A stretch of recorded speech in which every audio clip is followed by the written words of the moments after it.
शर्मसार कर देने वाला घटना है जिसका कोई जिक्र नहीं कर सकता है, मगर जिक्र करना पड़ेगा क्योंकि वो न्यूज़ में वायरल वीडियो चल रहा है। तमाम 9 साल की लड़की है और वो बच्चा का जन्म दी है और उसका खुद का भाई प्रेग्नेंट कर दिया है। बड़ा दुख की घड़ी है उनके फैमिली के साथ। और एक अधिकारी है जो वहाँ का जब जांच पड़ताल किए तो ये पाया गया कि उसका खुद का जो 11 साल का भाई था वो सगा भाई ही वो बच्ची का जन्म दिया है और वही पिता कहलाया है। हम कंचन मैडम से बात करेंगे, इस पे आए हैं बात करने के लिए। 9 साल की लड़की प्रेग्नेंट हुई है, 11 साल का लड़का था। तो ये जो 9 साल की लड़की प्रेग्नेंट हुई है, 11 साल का जो लड़का प्रेग्नेंट किया, ये कोई गैर नहीं है, दोनों भाई बहन हैं। और ये प्रेग्नेंट होने का कारण क्या है? सिर्फ मोबाइल। बड़ा ऑपरेशन करके वो बच्चा को निकाला गया है, 8 महीने का बच्चा को निकाला गया। जो बच्ची खुद ठीक से माँ नहीं बोल पा रही है, अब उसको कोई माँ बोलने वाला आ गया। क्या कारण है इसका? और आज देखिए, मतलब बेटा बेटी में यही से अंतर देखा जा रहा है कि दोनों एक ही घर का बच्चा है। और माँ बाप का देखिए इंसाफ है कि बेटी को अगर बच्चा बेटा किया है प्रेग्नेंट, चाहे ठीक है, देखिए दोनों नाबालिग है, दोनों ना समझ है। मोबाइल में जो चीज़ दिखता है गलत दिखा, गलत देख के सीख के जैसे भी किया, लेकिन माँ बाप का फर्ज क्या बनता था कि सिर्फ बेटा को बचाना। बेटा को पुलिस जब पकड़ने आया तो नहीं, मेरा बेटा को मत ले जाइए, और बेटी को हॉस्पिटल में तरफते छोड़ दी कि मेरा बेटी से कोई मतलब नहीं है, कुछ भी हो। आज बेटी अकेले हॉस्पिटल में संघर्ष कर रही है 8 महीने के बच्चे को जन्म देके। तो आप बताइए कि इससे घिनौना चीज क्या हो सकता है? ये घिनौना चीज तो है, मगर बच्चा भी कहीं ना कहीं 11 साल के, उसको भी तो समझ में नहीं है कि सेक्स क्या होता है, अपने किसके साथ किया जाता है। 11 साल तो नादानिया का क्रम हुआ, मतलब ठीक से चलने बोलने वाला लड़का हुआ। इसमें आप दोषी किसको दीजिएगा? देखिए, आप जैसा बोल रहे हैं कि बच्चा भी तो छोटा है, 11 साल का है, तो आप मेरी बात सुने क्यों नहीं, समझे क्यों नहीं? हम क्या बोल रहे हैं कि गलती दोनों नाबालिग है, गलती दोनों बच्चा का नहीं है। वो मोबाइल में जो देखा सीखा किया, मोबाइल के कारण ऐसा गलती हुआ।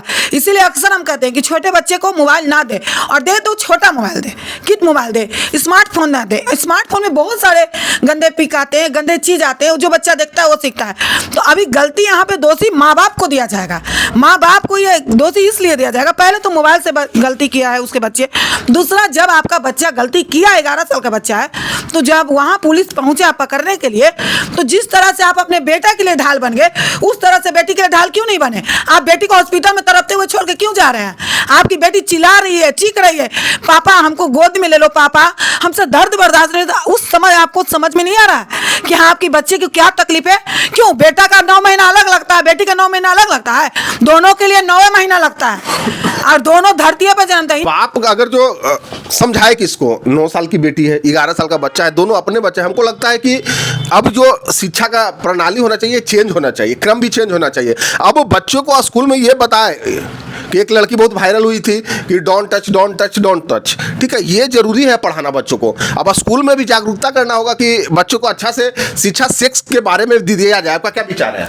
देखिए, अगर मान ले, ठीक है, सही बात है कि स्कूल में ये शिक्षा का ज्ञान देना चाहिए कि सेक्स के बारे में, लेकिन पहले बच्चा का गुरु कौन होता है? माँ बाप होता है। तो आप अपनी बेटी का थोड़ा सा ज्ञान नहीं दे सकते हैं कि 3 साल 4 साल के बच्चे होता है, हाँ यहाँ टच मत करो, यहाँ टच होता तो गलत होता, वहाँ टच कर। जब माँ ही ज्ञान नहीं दी, शिक्षा नहीं दी थी, ज्ञान स्कूल में देने से क्या फायदा?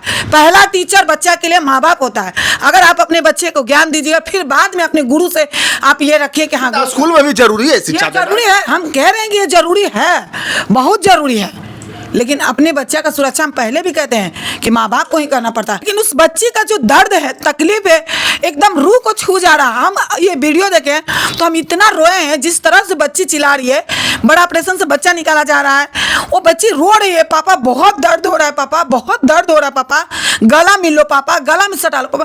तो हमको वो दर्द बर्दाश्त नहीं हुआ, इतना दर्द, मतलब तकलीफ हमको हुआ कि हाय रे कलयुग क्या हो रहा है। दम मतलब आदमी के लिए शर्म की भी